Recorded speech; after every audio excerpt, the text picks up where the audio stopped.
तो कैसे हो आप लोग। स्वागत है आपका अपना YouTube चैनल मैथ मार्ग में। तो हम लोग अभी इतिहास पढ़ रहे थे। इतिहास में हम लोग स्टार्ट किए थे प्राचीन भारत। क्या स्टार्ट किए थे? प्राचीन भारत। प्राचीन भारत में हम लोग वेद पढ़ रहे थे। प्राचीन भारत में हम लोग वेद पढ़ते हैं तो लगभग तो हम वेद से सारा क्वेश्चन करा दिए थे। वेद कितने हैं? वेद 4 हैं, वेदांग 6 हैं। इसके बारे में वेद में ऋग्वेद, यजुर्वेद, अथर्ववेद, सामवेद सभी के बारे में हम डिटेल से आप लोग को बताए थे। उससे अलग कुछ नहीं आता एग्जाम में, यकीन रखिए। और उन स्टूडेंट के लिए हम खास बताए थे, उन जो नया कदम रखे हैं जनरल कंपटीशन की तैयारी के लिए, मेरा वीडियो जरूर देखें क्योंकि हम बेसिक से एनसीईआरटी और लुसेंट का पूरा संग्रह एक साथ निचोड़ कर लाए हैं। अब आपके लिए ही, सिर्फ आपके लिए ही हम बनाते हैं वीडियो, क्योंकि न्यू स्टूडेंट को हम जानते हैं थोड़ा सा पढ़ने में दिक्कत होती है, कठिनाई होती है। तो चलिए बने रहिए मेरे साथ। तो उससे कल हम वेद पढ़े थे पूरा, उससे कुछ महत्वपूर्ण तथ्य भी पढ़े थे। तो महत्वपूर्ण तथ्य कुछ तथ्य जो था वो छूट गया था, तो हम इस वीडियो में करेंगे। तो चलिए स्टार्ट करते हैं। कुछ महत्वपूर्ण तथ्य है तो चलिए स्टार्ट करते हैं। स्त्री की गिरी हुई स्थिति किस संहिता से है? क्वेश्चन में आ सकता है कि स्त्री जो स्त्री है उसकी गिरी हुई स्थिति को किस संहिता में बताया गया है। यानी कि स्त्री की गिरी हुई स्थिति किस संहिता में बताया गया है? तो मैत्रेयानी। देखिए स्त्री की गिरी हुई स्थिति किस संहिता में बताया गया है? तो क्या बोलिएगा? मैत्रेयानी, यानी कि मैत्रेयानी। बोलिए तो मैत्रेयानी, यानी कि स्त्री की गिरी हुई स्थिति किसमें बताया गया है? तो मैत्रेयानी, यानी कि संहिता। यदि आप पूछ सकता है कि मैत्रेयानी संहिता में किसकी गिरी हुई स्थिति के बारे में बताया गया है, तो क्या मानिएगा? स्त्री की गिरी हुई स्थिति के बारे में बताया है। तो चलिए नेक्स्ट देखते हैं। जो मैत्रेयानी है, जिसमें इसमें मैत्रेयानी जो संहिता है, मैत्रेयानी क्या है? एक संहिता है। तो मैत्रेयानी में बताया गया है, जिसमें कहा गया जुआ और शराब के भांति, जुआ और शराब के भांति स्त्री पुरुष का तीसरा मुख्य दोष बताया गया। यानी कि जुआ जो है प्रथम मनुष्य का, यानी पुरुष का प्रथम जो जुआ है वो मुख्य दोष है, दूसरा जो है शराब मुख्य दोष है। उसी संहिता मैत्रेयानी संहिता में यह बताया गया कि जिसमें जुआ और शराब के भांति स्त्री का पुरुष का कितना तीसरा मुख्य दोष बताया गया। यानी स्त्री को, मैत्रेयानी में स्त्री को पुरुष का तीसरा मुख्य दोष बताया गया है। तो चलिए अब नेक्स्ट देखते हैं। सतपथ ब्राह्मण में स्त्री को पुरुष की अर्धांगिनी बताया गया। यानी कि जो सतपथ ब्राह्मण है, सतपथ ब्राह्मण जिस ग्रंथ की तरह, उसमें क्या बताया गया है? उसमें बताया गया कि जो पुरुष का अर्धांगिनी बताया गया, स्त्री को क्या बताया गया? तो पुरुष का अर्धांगिनी। यानी कि सतपथ ब्राह्मण में जो स्त्री को पुरुष का अर्धांगिनी बताया गया।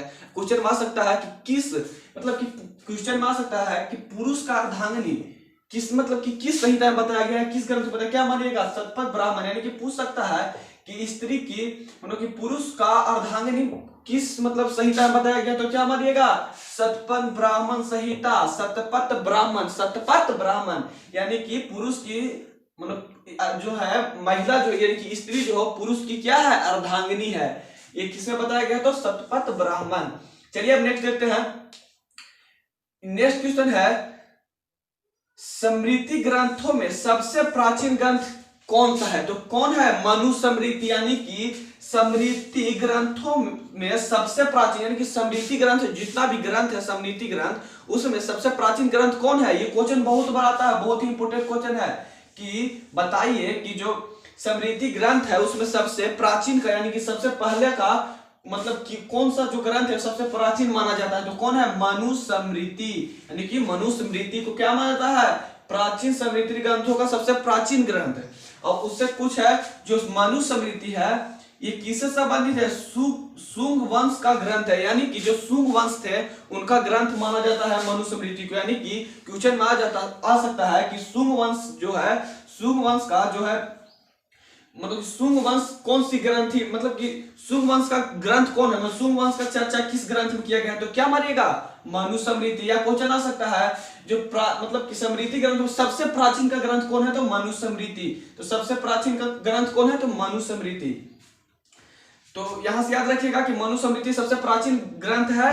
और उसके आगे याद रखिएगा शुंग वंश का ग्रंथ है। यानी कि जो मनुस्मृति है वो किसका ग्रंथ है? तो शुंग वंशों का ग्रंथ है। यहां से याद रखिएगा, नोट कीजिएगा, VBI है, पूछ सकता है कि मनुस्मृति किसका ग्रंथ है। यानी कि मनुस्मृति जो है कि कौन सा वंश का ग्रंथ है? तो यहाँ ऑप्शन दे सकता है शुंग वंश, पाल वंश, अनेक वंश को नाम दे सकता है, उसमें शुंग वंश जरूर रहेगा। तो क्या मानना है? शुंग वंश, यानी मनुस्मृति शुंग वंश का ग्रंथ है। और नेक्स्ट है, चलिए आते हैं नेक्स्ट देखते हैं। गुप्त युग की जानकारी, यानी कि गुप्त युग, गुप्त जो युग था, एक युग था जिससे में हर तरह का युग था, आधुनिक युग, गुप्त युग, तो उसी तरह से गुप्त युग, गुप्त युग की जानकारी, गुप्त युग की जानकारी, यानी कि गुप्त युग की जानकारी किसके द्वारा मिलता है? तो नारद स्मृति से। यानी कि ये भी एक स्मृति है, नारद जो एक स्मृति है, यानी कि गुप्त, जो गुप्त युग था उसका मतलब कि साक्ष्य, यानी उसके बारे में जानकारी कहां से मिलती है? तो नारद स्मृति से। यानी कि गुप्त युग की जानकारी, यानी कि गुप्त युग था उसका जानकारी कहां से मिलती है? तो नारद, याद रखिएगा, नारद स्मृति से। यानी कि गुप्त वंश की जानकारी कहां से मिलती है, सॉरी गुप्त युग की जानकारी कहां से मिलती है? तो नारद स्मृति से। याद रखिएगा, बहुत इंपॉर्टेंट है, पूछ सकता है कि नारद स्मृति किस युग का मतलब साहित्य है, तो क्या मारिएगा? गुप्त युग, यानी कि गुप्त युग। नारद स्मृति यानी पूछ सकता है कि नारद स्मृति जो है किस युग का है, तो गुप्त युग का मारिएगा। नेक्स्ट क्वेश्चन देखते हैं हम लोग। नेक्स्ट क्वेश्चन है संस्कृति साहित्य में ऐतिहासिक, जो सांस्कृतिक जो है, सांस्कृतिक साहित्य में ऐतिहासिक कथन, यानी कि सांस्कृतिक जो है उसमें संस्कृत में लिखा गया कथ्य, मतलब कि संस्कृति साहित्य में मतलब संस्कृत में लिखा हुआ जो है सही, मतलब जैसे कलहन है, तो क्या हुआ? यानी कि सांस्कृतिक साहित्य में ऐतिहासिक घटना के बारे में जानकारी कहां से मिलती है? तो कलहन से। क्या? तो कलहन से। यानी कि स्मृति साहित्य में ऐतिहासिक घटनाओं की जानकारी कलहन। कलहन क्या है? एक पुस्तक है, बहुत ही फेमस पुस्तक है, बहुत ही फेमस है, VBI। क्या? VBI, very very important. चलिए तो देखते हैं। कलहन जो है, कलहन जो एक पुस्तक है, उस पुस्तक के लेखक कौन है? कलहन एक पुस्तक है, पुस्तक के लेखक कौन है? तो राजतरंगिणी। यानी कि कलहन के लेखक कौन है? क्वेश्चन में आ सकता है कि पुस्तक कलहन का लेखक कौन है, तो क्या आपको बताना है?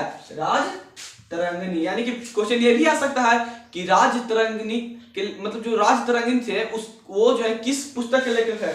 हो सकता है ऑप्शन में आ जाए मनुस्मृति, कलहन, बहुत कुछ आ सकता है इससे रिलेटेड, पता मतलब कि जो भी क्वेश्चन इससे और सारा बुक का नाम दे देगा, उसमें दे देगा कि राजतरंगिणी जो है किसका मतलब कौन सा पुस्तक लिखे हैं, तो आपको याद रखना है कलहन। और कलहन जो है संस्कृति साहित्य में ऐतिहासिक घटनाओं का यहाँ चर्चा यानी कि प्राख्या यानी कि व्याख्या मिलता है। और नेक्स्ट क्वेश्चन रहेगा अरबों का सिंध विजय का वृत्तांत। यानी कि जो अरब थे उनका सिंध में विजय किए थे, भारत मान के सिंध विजय प्राप्त किए थे, तो जो वही कह रहा है कि अरबों का सिंध विजय का वृत्तांत, यानी कि जो अरब थे वो भारत में आए होंगे। अरब के मतलब उससे सबसे पहले तो आप लोग को पता ही होगा शायद कुछ को कि सबसे पहले भारत में पुर्तगाली आया था। उसी तरह से ये बता रहा है कि जो है अरबों का सिंध विजय का वृत्तांत कहां से मिलती है, यानी कि व्याख्या, यानी कि अरबों के सिंध विजय का व्याख्या, यानी कि जो अरब थे वो सिंध विजय प्राप्त किए थे, तो उसके बारे में जानकारी हमें कहां से मिलती है? तो चचनामा में उसके बारे में बताया गया है कि अरब जो थे भारत में आकर सिंध विजय प्राप्त किए थे, वो कहां से मिलता है? चचनामा। और हो सकता है क्वेश्चन में आ जाए कि चचनामा के लेखक कौन है, तो चचनामा के लेखक जानते हैं कौन है? चचनामा का लेखक है अली अहमद। यानी कि चचनामा के लेखक कौन है? तो अली अहमद। कौन हो सकता है क्वेश्चन पे अरबों का सिंध विजय का वृत्तांत, यानी सिंध विजय के बारे में कौन बताता है, तो कौन सा बुक बताता है? तो चचनामा। और चचनामा के लेखक अली अहमद। बहुत ही इंपॉर्टेंट है, जो भी हम क्वेश्चन पढ़ रहे हैं बहुत ही इंपॉर्टेंट है, और लगभग सारे क्वेश्चन इससे अलग कुछ नहीं आता है एग्जाम में। वेद जो भी हम वेद पढ़ाए उससे अलग कुछ नहीं आएगा, जो हम बता दिए उससे अलग कुछ नहीं आएगा। बस मेरा वीडियो को अच्छा से देखिए और जरूर एक बार देखिए मेरा वीडियो, अगर लाइक मतलब अच्छा लगे तो जरूर लाइक कीजिए, शेयर कीजिए मेरा वीडियो, और थैंक यू मेरा वीडियो देखने के लिए। तो अरबों का सिंध विजय चचनामा में, चचनामा का लेखक अली अहमद, यानी कि चचनामा के लेखक अली अहमद। चलिए नेक्स्ट देखते हैं संस्कृति भाषा में व्याकरण की प्रथम पुस्तक। अब यहाँ पे बता रहा है कि जो संस्कृत भाषा है, ठीक है, संस्कृत भाषा है, जैसे हिंदी है तो हिंदी में व्याकरण पढ़ना है, हिंदी व्याकरण आता है, उसी तरह से जो संस्कृत है उसका व्याकरण जो भाषा है, यानी कि संस्कृत व्याकरण जो भाषा है वो कौन सी पुस्तक, मतलब कि जो संस्कृत भाषा की व्याकरण का पुस्तक सबसे पहले कौन आया? तो कौन आया? अष्टाध्यायी, यानी कि अष्टाध्यायी, यानी कि संस्कृति भाषा में व्याकरण में प्रथम पुस्तक कौन आया है? हो सकता है पूछे कि तो संस्कृति भाषा व्याकरण की प्रथम पुस्तक कौन है, तो क्या मारिएगा? अष्टाध्यायी। हो सकता है क्वेश्चन में भी पूछ दे अष्टाध्यायी जो कैसी भाषा में लिखी गई पुस्तक है, कैसी व्याकरण है? अष्टाध्यायी एक व्याकरण पुस्तक है, तो हो सकता है पूछे कि अष्टाध्यायी जो कैसा ऑप्शन में हो सकता है, दे दे संस्कृत, हिंदी और कुछ दे दे अंग्रेजी। तो इसमें क्या याद रखना है कि जो अष्टाध्यायी है वो संस्कृति व्याकरण का बुक है, यानी कि संस्कृत व्याकरण का बुक है। और अष्टाध्यायी संस्कृत व्याकरण का बुक है, यानी कि संस्कृत भाषा का व्याकरण की प्रथम पुस्तक क्या है। और ये जो है संस्कृत भाषा की प्रथम पुस्तक है। संस्कृत व्याकरण भाषा की प्रथम पुस्तक कौन है, ये भी क्वेश्चन बन सकता है कि जो संस्कृत भाषा के व्याकरण की प्रथम पुस्तक कौन है। तो आपको क्या बताना है, तो आपको बताना है अष्टाध्यायी, यानी कि संस्कृत व्याकरण की प्रथम पुस्तक अष्टाध्यायी। क्वेश्चन में तो ये भी आ सकता है कि अष्टाध्यायी के लेखक कौन है। चलिए छूट गया था, चलिए भी कराते हैं। अष्टाध्यायी के लेखक कौन है, तो पाणिनि, यानी कि पाणिनि, यानी कि अष्टाध्यायी के लेखक कौन है, पाणिनि। कौन है, तो पाणिनि, यानी कि अष्टाध्यायी के लेखक पाणिनि। कौन है, तो पाणिनि। चलिए, जो अष्टाध्यायी था जो मौर्य युगीन राज व्यवस्था के बारे में बताता था। जो मौर्य युगीन जो व्यवस्था था, जो मौर्य काल में, यानी कि मौर्य के बाद का ये व्यवस्था था, अष्टाध्यायी जो था व्यवस्था, इसमें क्या बताया गया है, मौर्य युगीन राज व्यवस्था की, यानी कि जो मौर्य युग में राज व्यवस्था थी, वहां के मौर्य युग में जो व्यवस्था था उसको इसको में बताया गया है अष्टाध्यायी में। यानी कि मौर्य युगीन राज व्यवस्था की पता चलता है किससे, मौर्य युगीन राज व्यवस्था की पता किससे चलता है, तो अष्टाध्यायी से। अष्टाध्यायी के लेखक पाणिनि। चलिए फिर है नेक्स्ट है पतंजलि। पतंजलि के बारे में तो आप लोग सुने होंगे। पतंजलि जो है, पतंजलि इसका पुष्यमित्र शुंग के पुरोहित है, यानी कि क्वेश्चन आ सकता है कि पुष्यमित्र शुंग के जो पुरोहित थे वो कौन थे। पुष्यमित्र के हो सकता है पूछ दे कि जो पुष्यमित्र शुंग जो थे उनका पुरोहित कौन थे। तो क्या आप यहाँ पे बताइएगा, आपको यहाँ पे बताना है पतंजलि, यानी कि जो पुष्यमित्र शुंग के पुरोहित थे वो कौन थे, तो पतंजलि। कौन थे, तो पतंजलि। पतंजलि दवा है, एक आता है इसका बहुत सारा हस्ती जाता है पतंजलि का, बाबा रामदेव का आप लोग तो जानते ही होंगे। तो चलिए देखते हैं यहाँ पे पतंजलि पुष्य जो है पुष्यमित्र शुंग के पुरोहित थे। हाँ, यहाँ पे एक और बात, पतंजलि जो है योग्य दर्शन का, योग्य दर्शन, देखिए योग दर्शन का, यानी कि जो पतंजलि जो थे योग दर्शन दिए थे। पतंजलि योग दर्शन किसने दिया था, तो योग दर्शन जो था पतंजलि द्वारा दिया गया था। क्वेश्चन आ सकता है, बहुत ही इंपॉर्टेंट है वीवीआई, वेरी वेरी इंपॉर्टेंट। यानी कि योग दर्शन जो किनके द्वारा दिया गया था, तो पतंजलि के द्वारा। इनके द्वारा योग दर्शन पतंजलि। अब चलिए एक बार इसको हम पूरा रिवीजन कर लेंगे। उससे पहले बता दें कि जो स्टूडेंट न्यू है उनके लिए तो हम खास कहेंगे जरूर मेरा वीडियो देखें, क्योंकि हम जानते हैं कि स्टूडेंट को कैसे पढ़ना पसंद है, क्योंकि हम भी आप ही के जैसे हैं, स्टूडेंट हैं, हम भी कंपटीशन का ही तैयारी करते हैं। तो बने रहिए मेरे साथ, मेरा यूट्यूब चैनल मैथ मार्क पे लाइक फॉलो सब्सक्राइब करते रहिए, अपने दोस्तों के पास शेयर कीजिए अगर मेरा वीडियो अच्छा लगे तो। और मेरा वीडियो अगर अच्छा लगे तो हर पार्ट देखिए, लाइक कीजिए और मेरा सपोर्ट कीजिए। और जो भी आपके दोस्त हैं उनके पास शेयर कीजिए मेरा वीडियो, ताकि हमें भी फायदा हो, हमें भी लगे कि ना मेरा वीडियो अच्छा चल रहा है, अच्छा हर लोग देख रहे हैं, तो बनाने में भी मजा आता है, अलग ही रुझान रहते हैं उसके बारे में। तो चलिए फिर से एक बार हम लोग देख लेते हैं। स्त्री की गिरी स्थिति किस संहिता में है, तो मैत्रेयानी। हम बताए थे कि मैत्रेयानी जो है संहिता है उसमें बताया गया कि स्त्री की गिरी हुई स्थिति के बारे में जो है मैत्रेयानी में बताया गया है। और मैत्रेयानी जो है, मैत्रेयानी में जिसमें जुआ और शराब के भांति पुरुष का जो स्त्री को पुरुष का मुख्य दोष बताया गया, तीसरा मुख्य दोष बताया गया है। जुआ और शराब के भांति स्त्री को पुरुष का तीसरा मुख्य दोष बताया गया है, कहाँ, मैत्रेयानी में। चलिए नेक्स्ट देखते हैं शतपथ ब्राह्मण। जो शतपथ ब्राह्मण में स्त्री को क्या कहा जाता था, पुरुष का अर्धांगिनी। जो शतपथ ब्राह्मण जो संहिता था उसमें पुरुष को जो है स्त्री को जो है पुरुष का क्या कहा जाता था, तो अर्धांगिनी, यानी कि जो पुरुष पति पत्नी होते हैं उनको, जैसे पति को पत्नी, मतलब जो पत्नी को पति का अर्धांगिनी कहा जाता था। यानी कि किसमें कहा जाता था, शतपथ ब्राह्मण में पुरुष को अर्धांगिनी बताया गया। किसका, पुरुष का अर्धांगिनी बताया गया स्त्री को। अब देखिए यहाँ पे देखिएगा, स्मृति ग्रंथों में सबसे प्राचीन ग्रंथ, अभी हम आपको बहुत अच्छा क्लियर करवाए हैं। स्मृति ग्रंथों में सबसे प्राचीन ग्रंथ कौन था, तो मनुस्मृति। यानी कि स्मृति ग्रंथों में सबसे प्राचीन ग्रंथ पूछ ले क्वेश्चन में तो क्या मारेगा, मनुस्मृति। और मनुस्मृति किस युग से यानी किस वंश से संबंधित है, तो शुंग वंश से। बताए थे मनुस्मृति किससे संबंधित है, तो शुंग वंश से। फिर देखिएगा गुप्त युग, यानी कि गुप्त युग की जानकारी कहाँ से मिलती है, तो नारद स्मृति से, यानी कि नारद स्मृति था वो किसका मतलब साथ यहाँ से मिलता है, गुप्त युग का जानकारी मिलती है। गुप्त युग का जानकारी किससे संहिता से मिलता है, तो नारद मतलब संहिता से। अब चलिए नेक्स्ट देखते हैं, संस्कृत साहित्य में ऐतिहासिक, यानी कि संस्कृत साहित्य में, जो संस्कृत साहित्य है उसमें ऐतिहासिक घटनाओं को किस बुक से बताया गया, सबसे पहले तो कलहन बहुत ही वेरी इंपॉर्टेंट क्वेश्चन है। कलहन के लेखक कौन है, तो राजतरंगिणी। कलहन के लेखक कौन है, राजतरंगिणी। तो चलिए नेक्स्ट देखिएगा, अरबों का सिंध विजय का वृत्तांत, यानी कि जो अरब थे उनका सिंध पर विजय हुआ था, तो उनके लिए जो है वो किसके मतलब जो जीते थे तो कौन सा अथी में बताया गया, तो चचनामा। कौन सी पुस्तक में बताया गया, तो चचनामा। कलहन एक पुस्तक है, कलहन का लेखक राजतरंगिणी। चचनामा एक पुस्तक है और चचनामा के लेखक अली अहमद। चचनामा के लेखक कौन है, तो अली अहमद। अष्टाध्यायी एक पुस्तक है संस्कृत का, उसका लेखक पन्नी। यहाँ पे देखिएगा अरबों का सिंध विजय का पता चचनामा में चला, अली अहमद चचनामा के लेखक है। संस्कृत भाषा में व्याकरण की प्रथम पुस्तक, यानी कि क्वेश्चन मार्क संस्कृत जो भाषा में व्याकरण की प्रथम पुस्तक कौन है, तो क्या मानिएगा, अष्टाध्यायी। अष्टाध्यायी के लेखक पन्नी, जो कि संस्कृति भाषा में है। तो जो अष्टाध्यायी बुक था उसमें मौर्य युग राज के राज्य व्यवस्था के बारे में इसमें पता चलता है, यानी कि जो अष्टाध्यायी है उसमें मौर्य युग राज जो था, मौर्य युग राज था उसकी व्यवस्था के बारे में पता चलता है। कहां से, अष्टाध्यायी से। अष्टाध्यायी के लेखक पन्नी। तो चलिए अष्टाध्यायी के लेखक पन्नी है। नेक्स्ट देखते हैं पतंजलि। जो पतंजलि थे वो पुष्यमित्र शुंग के पुरोहित थे। किसके पतंजलि जो थे, क्वेश्चन मार्क पतंजलि किसके पुरोहित थे, किस वंश के पुरोहित थे, तो वहां पे क्या मारना है, पुष्यमित्र शुंग मारना है।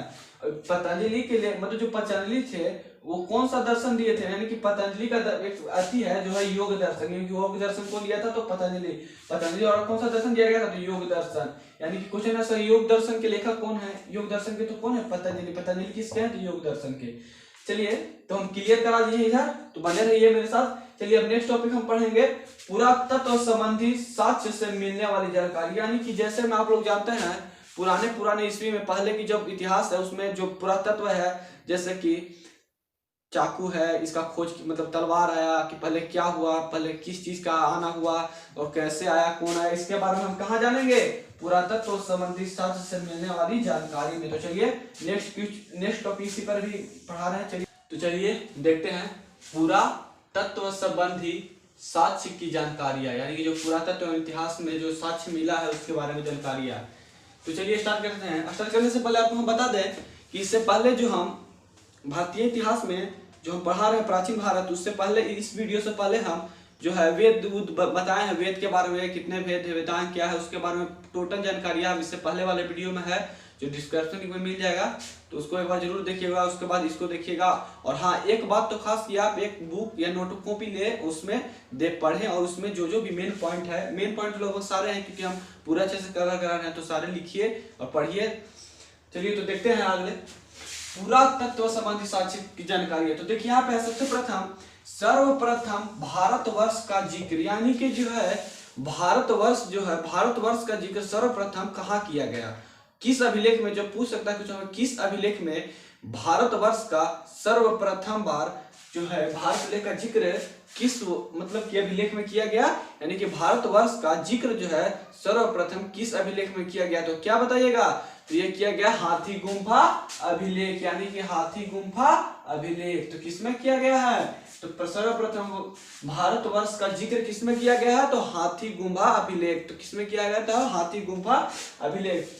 चलिए अब देख सकते हैं सर्वप्रथम भारत पर होने वाली हुन आक्रमणकारी की जानकारी, यानी कि जो भारत में सर्वप्रथम हुन जो थे मतलब कि जो आक्रमण किए थे भारत पे, उनकी जानकारी जो है मतलब उनकी जानकारी किस अभिलेख से प्राप्त होती है, तो भीतरी स्तंभ लेख से, यानी कि भीतरी स्तंभ लेख से प्राप्त होती है। यानी कि सर्वप्रथम भारत पर होने वाले हुन आक्रमण की जानकारी भीतरी स्तंभ लेख, यानी भीतरी स्तंभ लेख से, यानी कि हुन पर होने वाली आक्रमण की जानकारी सर्वप्रथम कहां से मिलती है, तो भीतरी स्तंभ लेख से, यानी कि भीतरी स्तंभ लेख से प्राप्त होती है हुन आक्रमण की जानकारी, सर्वप्रथम भारत पर होने वाली हुन आक्रमण की जानकारी कहां से मिलती है? तो भीतरी स्तंभ लेख से प्राप्त होती है। चलिए नेक्स्ट देखते हैं सती प्रथा। सती प्रथा, सती प्रथा का प्रथम लिखित साक्ष्य, यानी कि जो सती प्रथा जो था, सती प्रथा के बारे में तो आप लोग कोई से कुछ जानते ही होंगे। तो जो सती प्रथा था, जो सती प्रथा का सर्वप्रथम लिखित साक्ष्य है जो किस अभिलेख से, मतलब कि पूछ सकता है जो सती प्रथा है, जो सती प्रथा है वो कौन सा अभिलेख में इसका साक्ष्य सर्वप्रथम मिला है, यानी कि जो है सती प्रथा का प्रथम अभिलेखित साक्ष्य कहां से मिला है? तो एरन अभिलेख। कहां से मिला है? एरन अभिलेख। कहां से मिला है? तो एरन अभिलेख। यानी कि पूछ दे कि एरन अभिलेख किससे संबंधित है, तो क्या करिएगा यहाँ पे? सती प्रथा का, यानी सती प्रथा का प्रथम लिखित साक्ष्य कहां से मिला है?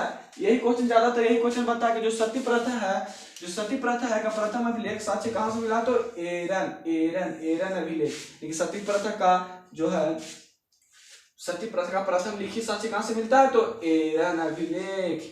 चलिए नेक्स्ट देखते हैं सातवाहन वंश का पूरा, यानी कि जो सातवाहन वंश का पूरा इतिहास, उसके अभिलेखों, यानी कि जो सातवाहन वंश था, सातवाहन वंश के बारे में चलिए ये सब पढ़ाने के बाद अभी तो वंश के इसके बाद हम बताएंगे टॉपिक, इसके बाद के वीडियो में हम बताएंगे। पहले इसके बाद तो हम अभी सिंधु सभ्यता बताएंगे, वैदिक सभ्यता बताएंगे और इससे आगे सब बताएंगे वैष्णव धर्म के बारे में। तो अभी यही हम पढ़ाएं, उसके बाद हम वंश पढ़ाएंगे, मतलब कि जो वंश थे, मौर्य वंश जो भी है सबके बारे में डिटेल से आपको बताएंगे। तो वही कर रहे हैं, उसी तरह से सातवाहन वंश था, तो सातवाहन वंश का जो पूरा जो इतिहास था सातवाहन वंश का, वो किस अभिलेख, उसकी खुद के अभिलेखों पर लिखा गया था।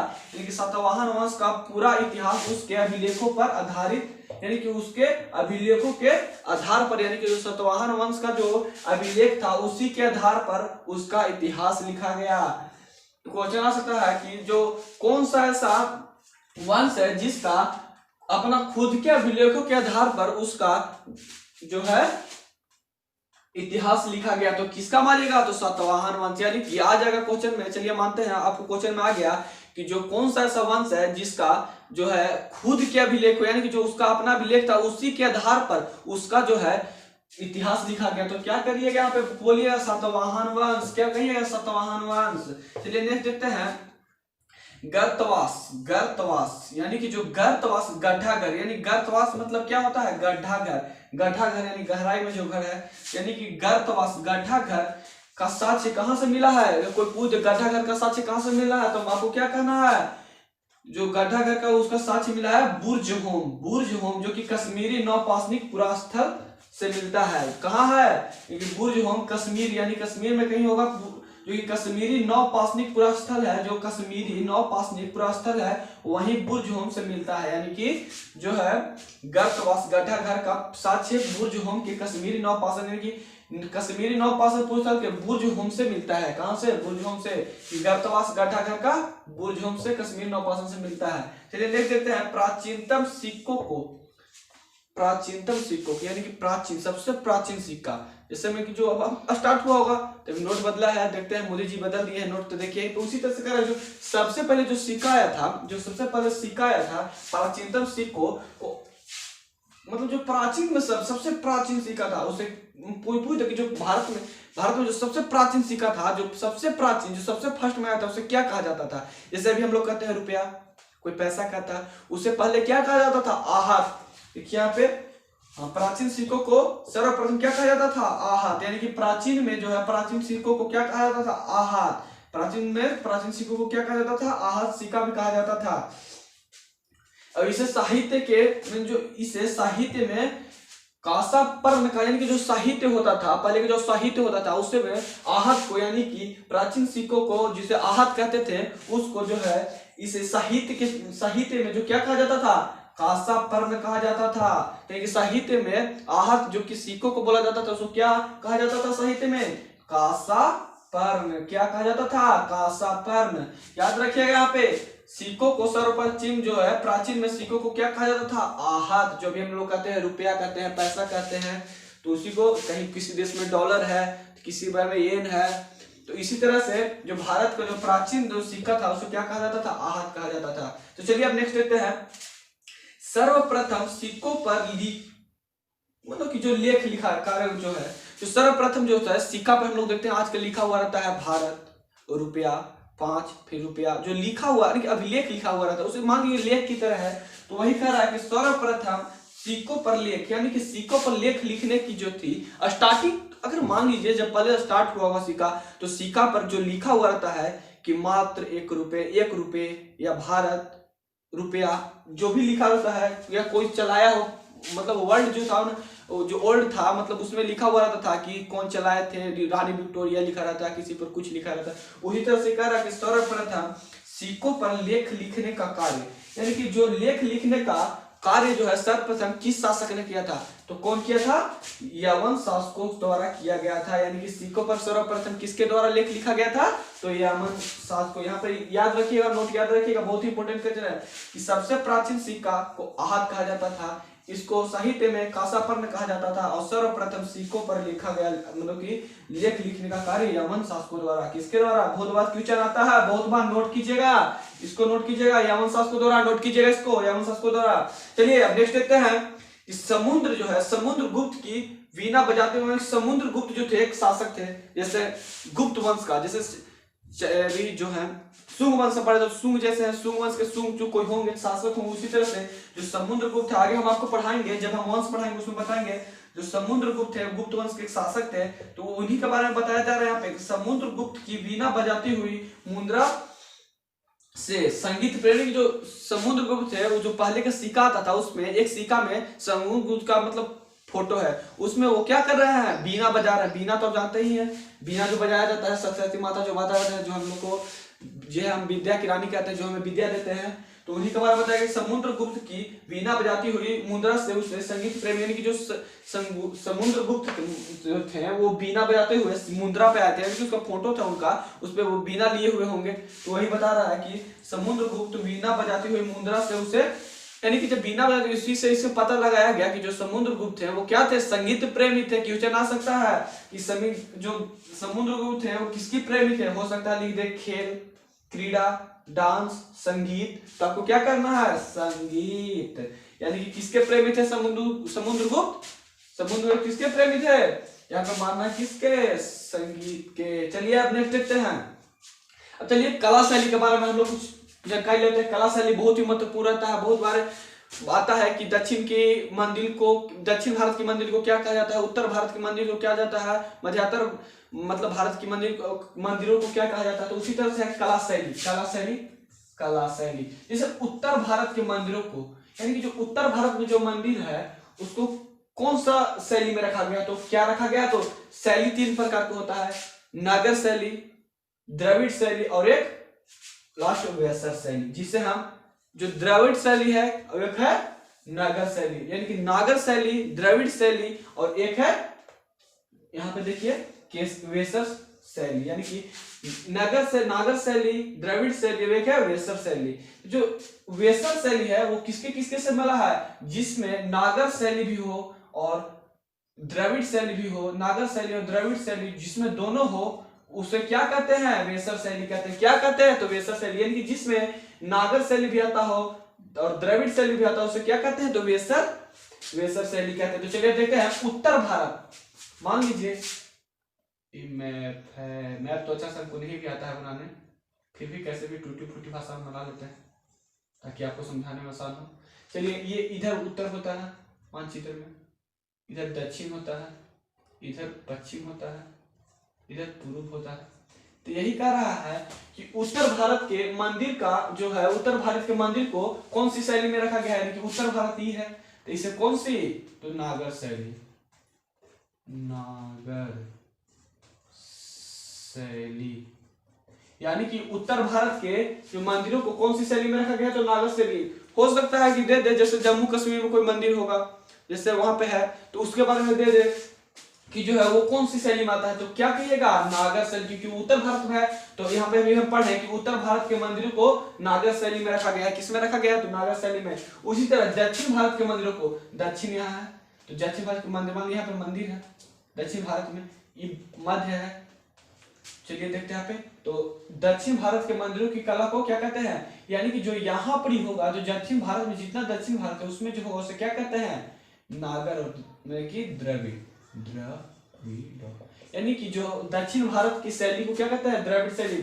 दक्षिण भारत के मंदिरों की शैली को क्या कहते हैं, तो द्रविड़ शैली। चलिए और नेक्स्ट देखते हैं, नोट ही कि दक्षिण पथ के मंदिर यानी कि जो दक्षिणा पथ है कि मंदिरों का निर्माण नगर और द्रविड़ दोनों से, यानी कि दक्षिण पश्चिम मध्य भारत, यानी कि दक्षिण पश्चिम, यानी कि यहाँ पे जो बीचा बीच होगा, जैसे में बिहार है, जैसे हम लोग का देव सूर्य मंदिर है, हम लोग देव से बिलोंग करते हैं, औरंगाबाद जिले से, बिहार से, तो वहाँ पे जो है वो क्या आता है वैसा शैली में, शायद क्या आता ही है वैसा शैली में, क्योंकि दक्षिण भारत, क्योंकि मध्य भारत में है, उसे से बता रहा है कि जो दक्षिण पथ के मंदिर यानी दक्षिणा पथ के मंदिर का निर्माण नगर द्रविड़ दोनों का प्रभाव, यानी कि जो दक्षिणा पथ के मंदिरों पर जो है नगर शैली द्रविड़ शैली दोनों का प्रभाव, यानी नगर शैली और द्रविड़ शैली दोनों, नागर शैली और द्रविड़ शैली दोनों, यानी कि नागर शैली और द्रविड़ शैली दोनों का प्रभाव है दक्षिणा पथ के मंदिरों के निर्माण में। तो उसे क्या कहते हैं, इसलिए इसे क्या कहते हैं, अब तो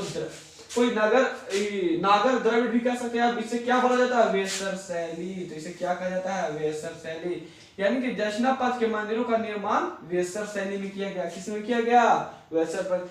चलिए अब नेक्स्ट हम लोग पढ़ेंगे प्रो-ऐतिहासिक काल। अभी हम फर्स्ट में आपको हम बताए थे कि जो है जो तलवार आया था, क्या क्या आया था मतलब पहले, तो उसी के बारे में अभी हम लोग पढ़ेंगे, लोहा वोहा जो भी है, सबसे पहले क्या आया था। तो चलिए स्टार्ट करते हैं। अब क्या हम लोग पढ़ेंगे, प्रागैतिहासिक काल। तो चलिए स्टार्ट करते हैं प्रागैतिहासिक काल। चलिए आइए देखते हैं सबसे पहले, उसके बाद जो भी पढ़े उसके बाद देखिए यहाँ पे थोड़ा सा पढ़ाते हैं अभिलेख और शासक। बहुत बार आता, बहुत एग्जाम आता है अभिलेख और शासक, तो इसको याद कर लीजिएगा, नोट कर लीजिएगा और याद कर लीजिएगा। तो देखिए पहला है हाथी गुम्फा अभिलेख, कलिंग राजा खारवेल। हाथी गुम्फा अभिलेख किससे, तो कलिंग राजा खारवेल से। जूनागढ़ अभिलेख तो रुद्र दामन, यानी कि जो जूनागढ़ अभिलेख है वो किससे संबंधित है, किस राजा से, तो है रुद्र दामन। फिर है नासिक अभिलेख, नासिक अभिलेख किससे है, तो गौतमी बलश्री, यानी कि गौतमी बलश्री से कौन है, नासिक, यानी कि नासिक अभिलेख किससे है, तो गौतमी, नासिक में गौतमी बलश्री। और नेक्स्ट है प्रयाग स्तंभ, प्रयाग स्तंभ देखिएगा समुद्रगुप्त, जो प्रयाग स्तंभ अभिलेख है किसके शासनकाल में, तो समुद्रगुप्त। किसके शासनकाल में, प्रयाग स्तंभ है, तो किसके शासनकाल में अभिलेख लिखा गया, प्रयाग स्तंभ, तो समुद्रगुप्त। नेक्स्ट है एहोल, एहोल जो है ये किसके शासनकाल में अभिलेख लिखा, एहोल अभिलेख जो है, एहोल अभिलेख किसके द्वारा, पुलकेशिन द्वितीय, जो भी मतलब कि जो एहोल है वो पुलकेशिन द्वितीय के द्वारा दिया गया, सॉरी द्वितीय के लिए दिया नहीं, द्वितीय के शासनकाल में आया। और जो मंदसौर, यानी कि जो मंदसौर अभिलेख है वो उस समय कौन शासक थे, तो मालवा नरेश योग दर्शन, ये तो याद हो जाएगा, मंदसौर तो मालवा नरेश योग दर्शन, मंदसौर तो मंदसौर अभिलेख यानी कि मालवा नरेश योग दर्शन। नेक्स्ट है ग्वालियर, तो ग्वालियर अभिलेख वो कौन है, प्रतिहार नरेश भोज, एक जो प्रतिहार के जो राजा थे नरेश भोज, उनके शासनकाल में ग्वालियर आया था, ग्वालियर अभिलेख आया था, ग्वालियर अभिलेख आया था। नेक्स्ट है भीतरा और जूनागढ़, उसके बाद देखिएगा कंफ्यूज मत हो जाएगा, यहाँ पे जो देखिए यहाँ पे पहले है जूनागढ़, सिर्फ जूनागढ़, तो रुद्र दामन, फिर है भीतरी एवं जूनागढ़ अभिलेख, तो किसके, स्कंदगुप्त। नेक्स्ट है देवपाड़ा, तो क्या विजयासेन, देवपाड़ा अभिलेख विजयासेन। तो चलिए अब हम अभिलेख और शासक पढ़ लिया, नोट जरूर कीजिएगा, उसको बार बार पढ़ेगा, एग्जाम के लिए बहुत इंपॉर्टेंट है। चलिए हम लिख देते हैं प्रागैतिहासिक काल, प्रागैतिहासिक काल में आइए पढ़ते हैं। प्रागैतिहासिक काल माने इसमें जो प्रागैतिहासिक काल है जिसमें मनुष्य का कोई लिखित विवरण नहीं है, जो इसका प्रागैतिहासिक काल का जो इतिहास है वो मनुष्य के लिखित विवरण नहीं मिला, यानी कि जो प्रागैतिहासिक काल है वो जिसमें मनुष्य का कोई लिखित विवरण नहीं है, उसमें मनुष्य का जो है लिखित विवरण नहीं मिला है कुछ।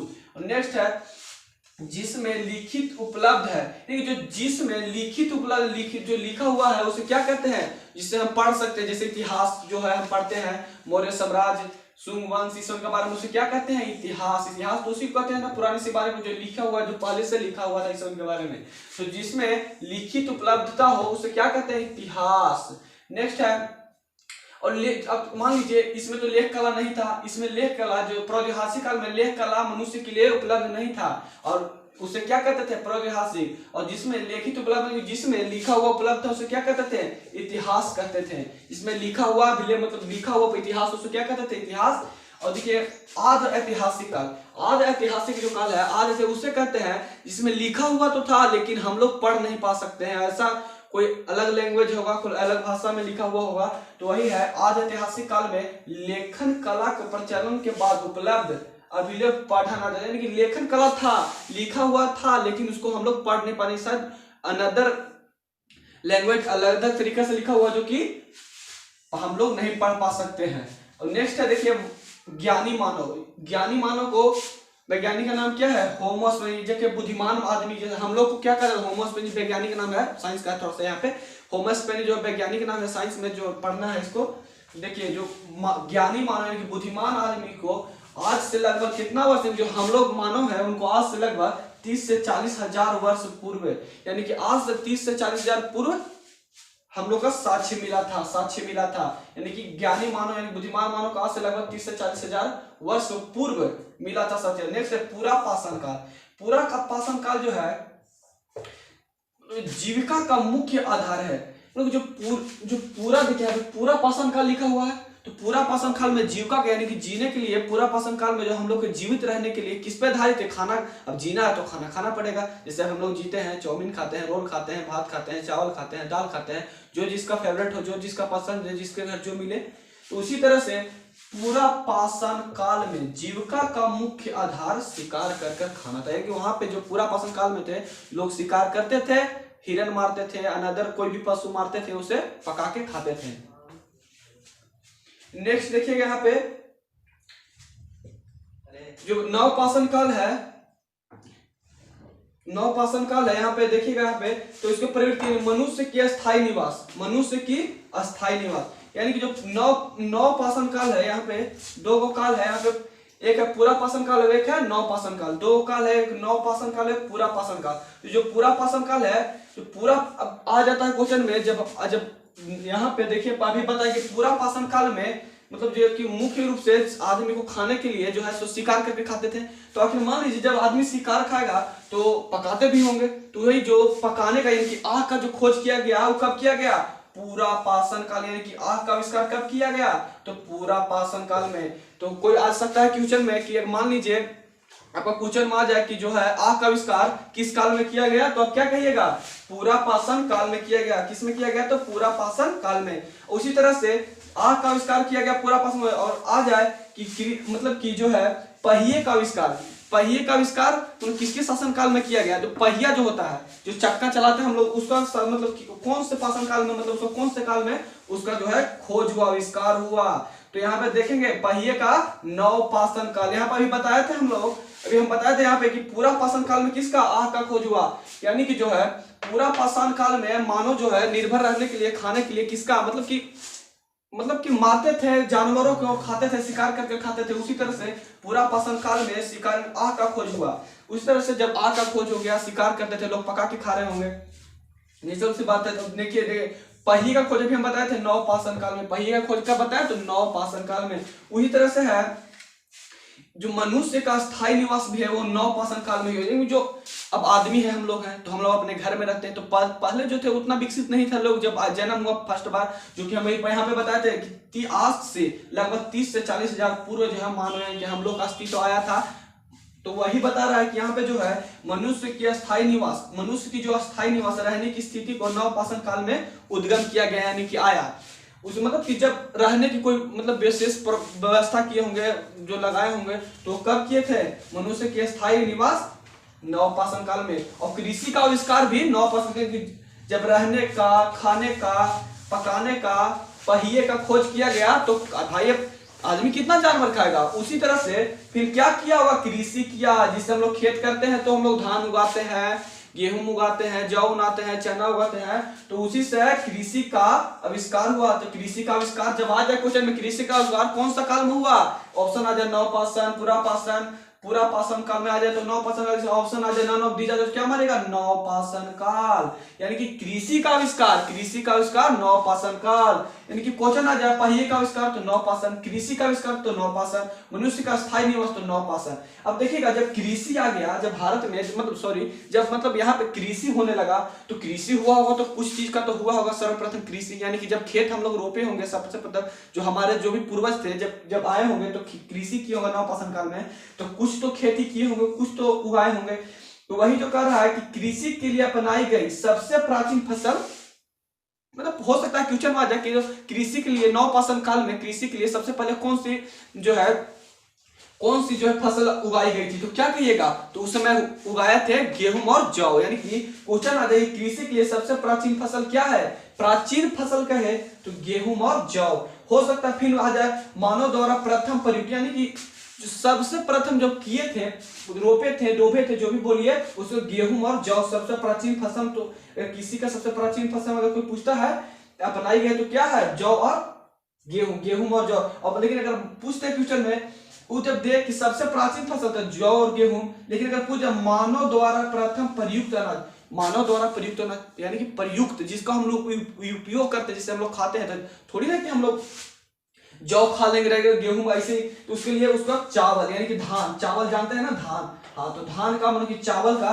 तो मानव जो है द्वारा प्रथम प्रयुक्त अनाज, अनाज अगर आ जाए, अगर फसल आ जाए तो गेहूं, जो अगर अनाज आ जाए तो चावल। उसी तरह से देखिएगा नेक्स्ट, अब इधर आइएगा, मनुष्य का सर्वप्रथम, देखिए यहाँ पे आग का आविष्कार किया, ठीक है, आग का कर गया। तो भाई अब जानवर मारने के लिए तो कुछ चाहिए ना हमको, जब जानवर मारना है तो हाथ से थोड़ी मार देंगे, जानवर एक से एक होता है। तो उसके लिए क्या हुआ, मनुष्य का सर्वप्रथम तांबा का आविष्कार किया। तो आज से तक कुछ कि मनुष्य जो है तो किस कौन सा धातु का सर्वप्रथम आविष्कार किया था, किसका किया था, तो तांबा के आविष्कार किया था। फिर उसके द्वारा पहले बनाया गया औजार की, जो तांबा का आविष्कार हो गया होगा, तांबा जब एक धातु खोज लिया गया, हमारे मतलब जो हमारे पूर्वज थे पहले आग खोजे, फिर ये खोजे, फिर यहाँ पे जब तांबा धातु खोज लिए तो उससे कुछ तो औजार बनाए होंगे जिससे जानवरों को मारने में उनको आसानी हो रहा होगा। तो उसी तरह से कर रहा है, मनुष्य सर्वप्रथम तांबा का आविष्कार किया, तो इसके द्वारा पहला बनाया गया औजार क्या था, तो आप लोग बताते हैं कुल्हाड़ी था। क्वेश्चन मारे सबसे पहला धातु द्वारा सबसे पहला कौन सा औजार बनाया गया, तो क्या मारिएगा, कुल्हाड़ी। अगर आ जाए कि सबसे पहले किस धातु का खोज किया गया, तो तांबा। और उसी तरह से नेक्स्ट देखेंगे, भारत में पूर्व प्रस्तर के युग के अधिकतर औजार किसके, पत्थर के बने। यानी कि जो है भारत में पूर्व प्रस्तर जो है मतलब युग था, यानी पूर्व प्रस्तर युग में जो समय था, भारत में पूर्व प्रस्तर युग के अधिकतर औजार पत्थर के बने थे। किसके बने थे, पत्थर के बने। अधिकतर औजार किसके बने थे, यानी कि पूर्व प्रस्तर के युग में पत्थर के औजार सबसे अधिक बने थे। उसी तरह नेक्स्ट आइएगा, ताम्रपाषाण युग के सबसे बड़े बस्ती, यानी कि जो ताम्रपाषाण युग था उसका सबसे बड़ा ताम्रपाषाण युग होगा, तो उसका बस्ती जो है वो कौन होगा, तो ताम्रपाषाण युग सबसे बड़ा देश कौन था, तो यहाँ पे इनामगांव। यानी कि ताम्रपाषाण युग, यानी कि ताम्रपाषाण युग के सबसे बड़ी बस्ती कौन था, तो इनामगांव थी। तो फिर देखिएगा नेक्स्ट क्वेश्चन है, रॉबर्ट ब्रूस फुट पहले व्यक्ति थे जिन्होंने, यानी कि एक रॉबर्ट, यहाँ पे देखिए रॉबर्ट ब्रूस फुट एक ऐसे व्यक्ति थे जो कि पूरा पाषाण काल में औजार कोई खोजा होगा, तो उनका नाम क्या था, औजार का जो खोज किया था उनका नाम क्या था, रॉबर्ट ब्रूस फुट। बहुत इंपॉर्टेंट क्वेश्चन है, रॉबर्ट ब्रूस फुट BBI। यहाँ पे देखिएगा आ जाए कि जो यहाँ पे औजार का खोज सर्वप्रथम रॉबर्ट ब्रूस ने किया था। आज सकता है कि कब किए थे औजार का खोज, तो 1863 ईस्वी। देखिए यहाँ पे 1863 ईस्वी में तो औजार का खोज सबसे पहले रॉबर्ट ब्रूस फुट ने किए थे और 1663 ईस्वी में किए थे।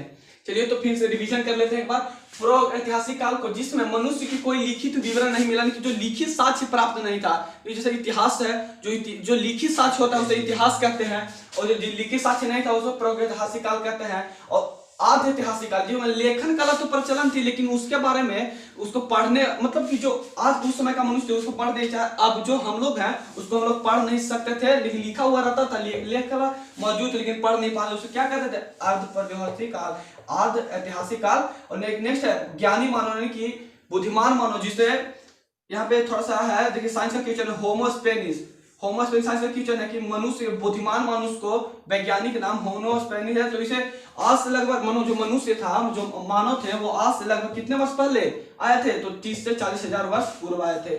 तो पूरा पाषाण काल के बारे में बताया, जिसका कोई मुख्य आधार, क्योंकि जो पूरा पाषाण काल में था, जो पूरा पाषाण काल के जो लोग थे वो किस पे मतलब क्या खाते थे, तो वो शिकार कर खाते थे।